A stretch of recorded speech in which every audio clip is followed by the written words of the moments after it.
Hello and welcome to this episode of Appreciates the Dalal Street to Wall Street. We're joined today by Vijay Mantri, who's the co-founder of Vijay Mantri Financial Services. And I look forward to a fascinating discussion with Vijay, who's got a couple of contrarian views that have actually shown to work over the last few years. So Vijay, welcome. Thank you very much for having me here. Yes. So let's get into it, right? What I'd like to first start is with a position that you've passionately backed, which is that you believe that Indian mutual funds outperform international funds. So let's talk a little bit about that, right? So why don't you give me your perspective, and then I'll pose some counterpoints to you, and then let's have some lively discussion on that. So before this budget, actually, one big disadvantage was the taxation. Indian mutual fund was taxed much differently than international investing. But now post this budget, that has gone away. The second part is I looked at, even in the peak of Nasdaq boom, I looked at the data. And when you look at S&P 500 data, when you look at, when you first you look at international investing, what essentially you're looking at is that US market investing. Because if you look at data for last 10 year or 20 years, and if you take away US market return, then even the global market doesn't compete with India. I agree. And when even you look at S&P 500, what essentially you're looking at is Mega 7. If you take out Mega 7's return, then the S&P 500 return just collapses. So I did a number crunching. Then what if I invest in Indian IT sector fund? And even at the peak of 2022, Indian IT fund were outperforming and they had a better tax advantages. Even if you look at today, in spite of last 1 year huge gap where Nasdaq did exceedingly well and Indian IT company has not done well. But even if you look at today's 5-year return, even today the Indian IT fund actually outperform S&P 500 or Nasdaq fund for that matter. So it is not that I'm not in favor of. I just search for the value, and for whatever reason today I'm looking at DSP's Gift City Fund because I believe that give a genuine diversification. Else, if you look at international investing, it is just not maybe currency diversification to a certain extent, but again, Nifty 5, Nifty 50 is more than 50% turnover come from international market. So you already have a currency hedge inbuilt in the portfolio. So that was my starting point. But I think let's talk about two factors that would, sort of make your position a little weaker. One is that currency is an integral part of international investing, right? And at least historically, there's been, 3 to 4%, depreciation of the Indian rupee, which means over 3 years, you're adding roughly 17, 18%. That's not peanuts, right? That makes up, that doubles the return, right? Profile.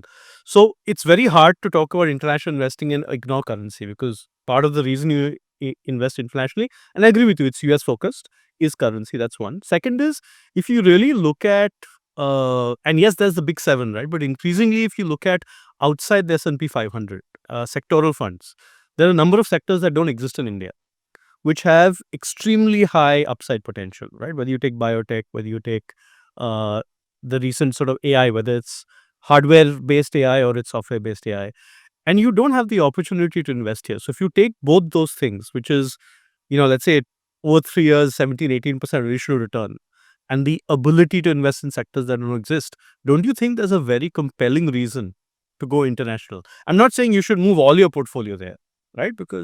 But definitely a diversification play with about a third of your money seems like a pretty logical thing to do. So I believe one should diversify, but not for the sake of diversification. There has to be value proportion. So if you look at currency depreciation, then dollar is a great asset to own because it have an inbuilt mechanism to fight against. Nifty 50, as I told you, have more than 50% revenue coming from international market. Your Indian IT fund will do a equal good job. And not only for last 5 years, but we track 20, 30, 40, 50 years data. And very clearly, rupee has been consistently depreciating. And it will continue to depreciate till India export more than it imports. So currency depreciation is built in.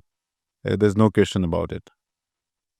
When you look at international investing, the question is not that you got Amazon, Nvidia in your portfolio. So if we see great value, for instance, Brookfield Asset Managers has outperformed Amazon. If I look at Louis Vuitton, if I look at El Lilly, if I look at Walmart, these are the organizations which delivered very good return. So I would love to own these stocks. But one Amazon One AI. To get that in my portfolio, to get a one Prince Charming, I don't know how many frogs I need to kiss. But when it comes to solid companies, so I would not look at a dazzle and sizzle kind of a strategy. I would look at more resilience, more growth, more iterative kind of growth where I see my investments are more predictable. So I would look, and that is the reason today in one of the TV show I said look at DSP Gift City Fund because it is not a sector focus. It is not a looking at one particular indices. It's not looking at one particular geography. Very clear positioning. 30% discount to 30 to 40% discount to intrinsic value. Investing in companies which have a very long track record. 2 to 4% shareholders gain. Uh, 5 to 7% revenue growth, and they have demonstrated there's a high probability that you'll make money, then big upside but low probability. So that is my submission. So I always look at, do I look at, will I be like Rahul Dravid or like Virendra Sehwag? I believe I'll be more like Rahul Dravid. Is my limitation. I'm not saying So you're saying, look, there are opportunities internationally. There is compelling reasons, but make sure that you're investing internationally for the right reasons, not just to be investing internationally, which I agree with. Right. Let's talk about one more piece, right? Which is, uh, there's a lot of traditional wisdom that says, pick the right stock, think like Warren Buffett, right? Like put yourself into his shoes and then buy something and hold. And your view is that's a mug's game. Buy and hold doesn't work, and you have to time the market, right? So why don't you talk a little bit about that? Because that's quite contrary to a lot of health positions. there is not at all contrary. Even Warren Buffett's holding period is not forever. Yeah, of course. If you look at his holding, and I have published data which clearly shows that how much he churned his portfolio. And second, which is most important thing to keep in mind, is that when people talk about Warren Buffett, he made all his gain in only 10 to 12 stocks in his life. Correct. Okay. Or larger Third point, he does not run an open-ended fund. So his fund flows, his fund value doesn't change. If you want to sell Berkshire Hathaway, nothing impact the AUM of the fund. You go and sell so there's no impact cost on him. So it is very different. I said buy and hold doesn't work not in the context of a stock. Definitely it doesn't work even in stock. So if you look at the portfolio manager, leadership of the market keep changing. So you need to keep changing the stock. So I'll just give you a few illustrations. For instance, if you look at BSE Sensex 1986, it is not created in 1980, it's created in 1986. If you look at 30 stocks of BSE Sensex, today only 5 survive. Correct. Who told us in 1986 which those 5 will survive? And index leadership keep changing. And that is one part. Second part, if you look at G, this stock was an index in 1900. It was also in the index in year 2000. So when you look at longevity of the stock, it was there in the indices for 100 years. But then from the peak of 2000, the stock was $35 during COVID and now back to 240. So you should have a strong belief, but held it very lightly because you need to be paranoid with numbers. The second thing I said in the context of withdrawal, when should you withdraw money? So the market may go up and down, but when your withdrawal journey start, suppose at that time the markets are in downward journey, then having 100% equity portfolio does not work. And I have demonstrated data about Indian market where more than 35% of the time buy and hold strategy does not work. Suppose you're doing SWP. So SWP does exactly reverse of SIP. We say in SIP, the bad markets are great market because you buy more unit. But in SWP, suppose when you're withdrawing the money, at that time your markets are lower, you redeem more units. So I said in that context. But definitely I also believe that even index keep changing. So I don't believe that there's anything called stock to own forever. No, I also agree with you. I don't think there's a stock to own forever. But unfortunately, timing when to stop owning a stock is hard, right? A majority of actively managed mutual funds do not outperform the index. No, I counter that. No, but go ahead. Like if you look at the history of actively managed funds, And no, I'll show data. Absolutely. So it's very fascinating. Even I just look at it on 30th April 2025. Simple one data that actively managed fund only 15% has outperformed TRI. Only 15%. The moment I replace TRI with index fund, the number goes to 45% to 50%. So can you invest in TRI? The answer is no. You can only invest in index fund. And people don't know, people don't talk when they give this data. Whenever you compare active fund, compare with the fund or a strategy where the investor have a choice. TRI is not a choice. TRI is artificial construct. There's no real thing in that. So real thing is index fund. Now the second question is that if you look at asset weighted return. So what happened when you look at, suppose let's assume there are only two fund in the large cap category. One fund is 40,000 crore, another fund is 400 crore. Now 40,000 crore fund has outperformed by 1% and 400 crore fund has underperformed by 1%. What the SPY report will tell you? 50% fund has underperformed. There is no concept called asset weighted return. Actually, investors' money is there. So when I look at asset weighted return, the number goes to 68 to 70%. When I add advisor fees of 75 basis point to 1% and add GST, then 85 to 90% funds actually end up outperforming. And we are talking about this market. No, but okay. But look, the reality is this. If you actually factor in fees, so in index fund, fees are limited. But who advised you index fund? Somebody advised you to invest in, and which index fund will invest? BFSI and IT. BFS and IT will invest. If you invested in that in the past 5 years. Now, so that is a challenge I'm telling you. When you look at sectoral indices and thematic indices are very different. So when you look at BFS as sector, there's a large weightage to private sector bank and few bank. When you look at IT, there's a large weightage of only 5 stocks. So you create a very lopsided portfolio. The question is that in India, the most tracked index is Nifty 50.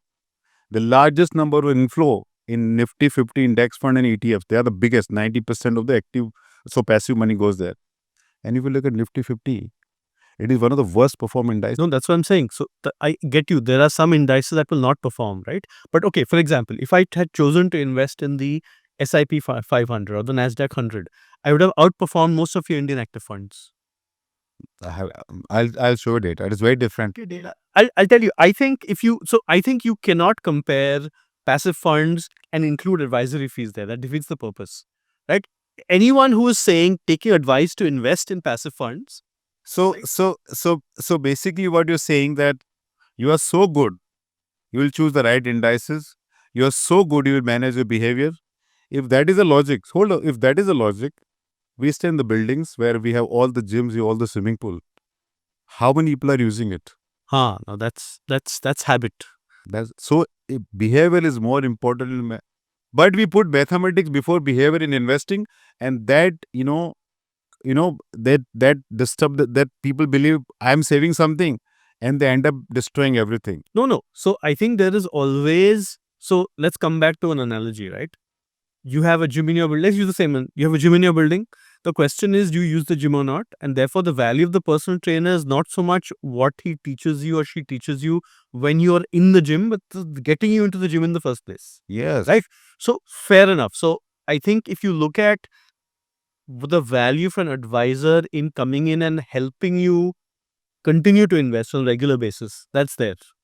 Right? And I think you'll say the same thing most likely, right? Which is that, hey, even today, which I think is, again, I'm quoting some of your analysis. If you look at the number of investing that's going into regular versus direct funds, while direct funds have a clear benefit on cost, etc., the fact is that having an advisor or someone, right, who's bringing you into invest every month, etc., is valuable, right?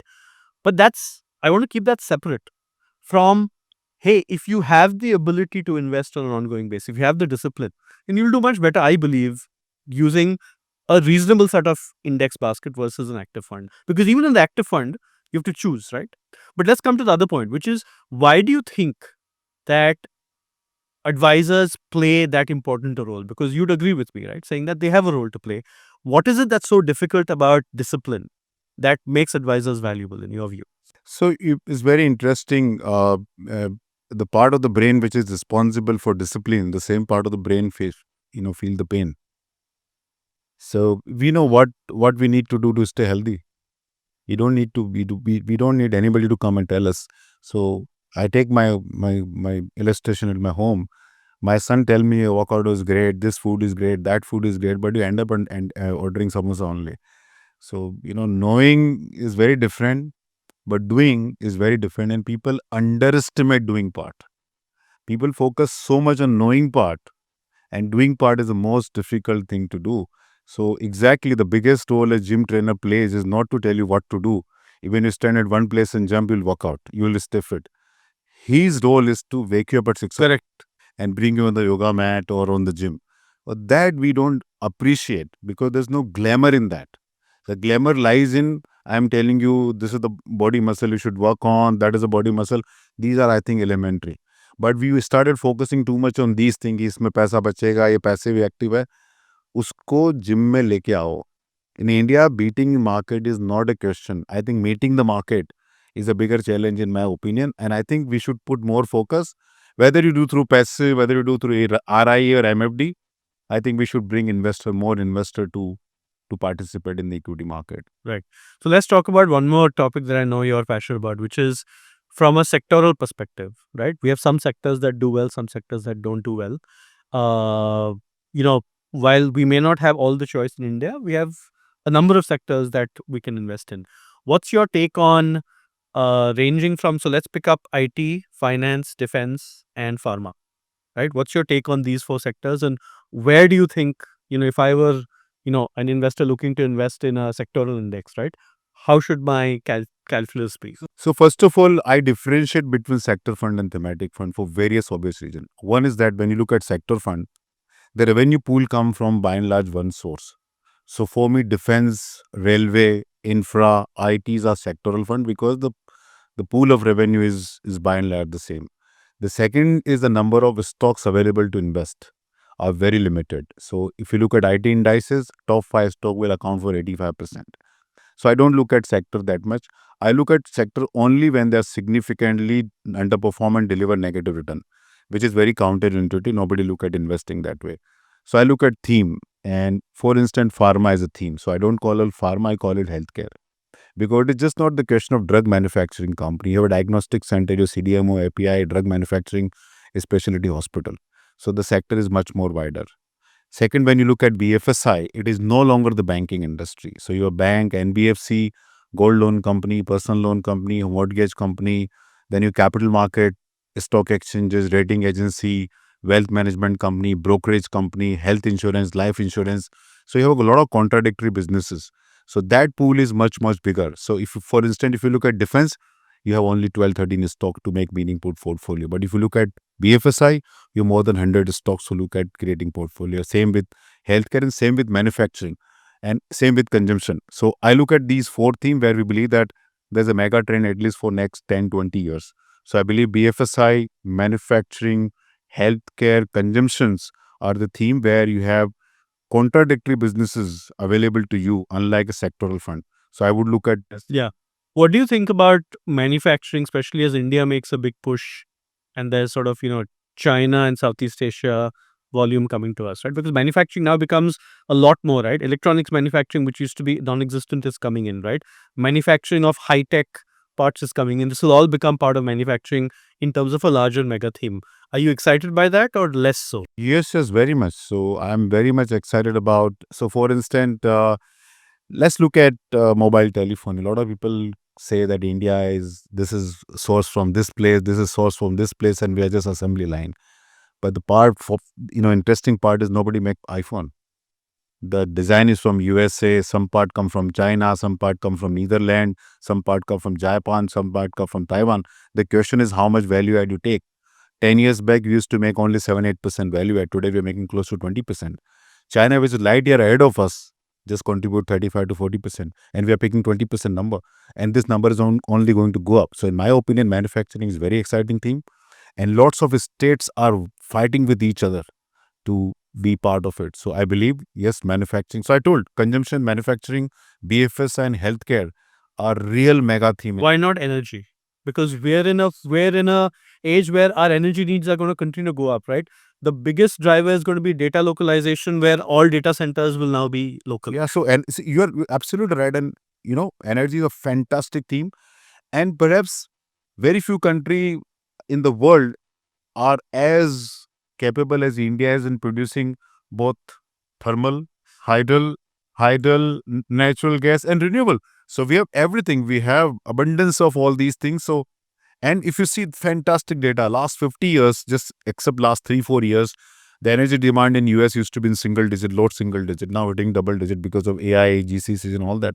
So energy and power sector, in my opinion, is going to be very fascinating sector to look at. But the important thing when you look at theme or sector, don't look when they're performing exceedingly well. Yeah, because you'd rather buy them on the dip. Timing again. So let's talk about timing in the context of uh, life cycle of a company, right? If you look at our massive companies today, like whether you look at Reliance or Tata, etc., they didn't start massive. They started as a small cap company, right? Today we have a very vibrant small cap sector, right? But you've been sounding the warning saying that, look, you can talk about small cap, but from a longevity of return and how these small cap stocks sort of emerge and become large cap, you're not seeing as much success there as you would hope. So why don't you tell me about your perspective and what does that mean for the economy? No, I'm a trained chartered accountant. I never did a traditional CA practice, so I speak to a lot of my CA friends, and they are the real custodian of what is happening at the client's level. So the clients are not making money. The second data you look at income tax side, where how many people are paying long-term capital gain tax. If people are making so much money, they should be paying a lot of long-term capital gain tax. But if you look at it, I don't remember, I think it was in 2023-24, total capital gain tax paid by Indian was 90,000 crore only. That include gain in properties, gain in mutual fund, all put together. And if you look at NSE data, it is a telling sign that in last 10-year period, individual buying of stocks and you compare with buying only in mutual fund, the mutual fund buying is 4 times more. And we are not including in that the PMS and AI, that is separate. So very clearly, individual investors also understanding that the managed assets are much better route to make money. So people start keep dabbling, but serious money is actually coming into managed asset, whether it is coming through a portfolio manager or a stock advisory, but more and more money actually is going there. But let's compare this. If we look at the Russell 2000, which in the US is the comparable index, right? That's actually had a fantastic run over the past 10 years, right? Along with AIM. Especially, Russell 2000 actually significantly underperformed S&P 500 by 6%. but if you look at Russell 2000 breakouts, right? Because and if you look at AIM breakouts, especially in two sectors, right? Biotech and materials. You've had significant breakouts. So I'm not saying that the Russell 2000 overall, right? But the breakouts in the Russell 2000 are happening in reasonable numbers. So that seems to be quite different from the picture you're painting here. No, I'm saying that if you look at for instance, let's look at India. In India, last 10 years, the small and mid cap have done much better than large cap indices. US story is completely different. In USA, Yes, but if in the US you don't look at the full Russell 2000, but if you look at specific, even that in Nifty, you can look at just few stock and say that has done much better. Shriram Finance outperformed HDFC Bank. So, but there's a conundrum, right? On one hand, you're saying that, hey, in India, small cap, mid cap have done better than large cap, right? But you're not seeing progression. So what's the conundrum? so its conundrum is that the market leadership keep changing, the factor based or sector based, so that we are seeing the churn. And today, if you ask me, I see more value in as Russell 2000 than I see more value in Nifty 250 in small cap indices, because these stocks are available at 18 P multiple, and here we are struggling 27, 28 P multiple. And if you look from all parameter, I think there are many fantastic stocks available in US market at fascinating yield. For instance, look at Altria, which is tobacco manufacturing company. It is available at 7% dividend yield at less than 10 P multiple.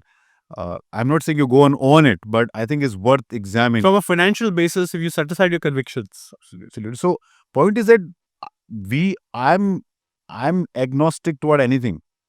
I just see value. And where we see value plus both combine, I'll go for it. So today I'm talking about something else. If I see data 6 months down the line, if my data shows me I need to change my track, I will change. Yeah, got it. So, Vijay, we should actually then construct a few live portfolios and check it out on Appreciate, right? We do that for our clients. So whenever somebody come and talk to us about what they should be doing, even if they are not our client, we create a WhatsApp group with them and we tell them this is what we're recommending. And then we tell them month on month, if you invested with us, what would have happened. Not only this, I put on my social media page, this is the way one should look at investing. These are the basket of the fund one should look at investing. And then we show the track record. what would have happened suppose you invested accordingly. So we take full ownership of our advice. So stay tuned, folks. We'll come back and see what Vijay and I can do together. But let's talk about another fascinating, I think, change that's happening in India, right? I think for the first time we'll see significant transfer of wealth happening to, people in the form of liquid assets, right? Because previously, my parents used to say, hey, I put money in the FD, I bought a house, that's about it. These days, we're all putting money into stocks. So you're now going to have transfers. And therefore, there are two aspects, right? One is how do people think about the taxation perspectives on that? The other aspect is you now have a portfolio you have to manage, right? Because it's not like a house, it's there. So, what advice would you have for people who are now going to start increasingly inheriting portfolios from their parents, right? Which is very different from inheriting gold or a FD or a property. So it is very fascinating, not only to people who are going to inherit, but who are giving inheritance. Also, is a big challenge for them. Suppose you're only girl child or only boy child, you're not sure about what will happen with the life partner. So it is very important that parents need to think of creating trust structure or need to think of creating will kind of. I think trust is much better structure to create, so they know how the money is being managed and where it is completely safeguarded against all the future challenges. So in my opinion, the next leg of wealth management would come from these kind of idea. And I tell you two more interesting aspect. ESOP wealth, it is not being touched. ESOP wealth can play havoc with your mind, because when you ESOP, for some people it is the biggest part of their total wealth, and you can never take irrational decision about ESOP, because what happened when you're doing well in the company, will your stock will do well. When you're not doing well in the company, your stock is dumb. And whatever you do, suppose you sell some part of the stock and the stock continue to rise, you look stupid. And when you sell and when you don't sell and the stock goes down, you still look very stupid.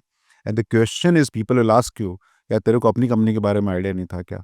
So it is a very interesting part, and I have witnessed with people. I work for HDFC Group, and I have lots of friends in HDFC. The stock did fantastically well for 25-30 years, except last 6 months. In last 5 years, the stock didn't do well. Now these guy made lots of money, but in last 5 years, the mutual fund portfolio of 1 crore has become 2 crore, but 10 crore HDFC Bank ESOP has not done well. And the journey, now they want to sell and buy house, the challenges. So it is just not the stock become multi-bagger, but in the life of investor, how does that stock perform at that particular moment plays very important role. So I think ESOP management, transition from one generation to another generation will become very, very important. And I think if you ask me where the future role of advisors, I think this is one of the biggest piece where I think future advisors and MFDs need to focus on. So, Vijay, last topic, right? From the advice that you give and the positions you hold, are you really Gen Z at heart, right? Because you talk about not holding, right? You talk about timing the market, you talk about contrarian. No, I didn't say timing the markets. Yeah, yeah. But like, do you believe that what you're articulating will really appeal to Gen Z? I don't know whom does it appeal to, but I'm a person who's, if I have to be in the market, I have to be completely paranoid. I can't take anything for granted. This has worked, so this will work in future. Not at all. One need to open mind.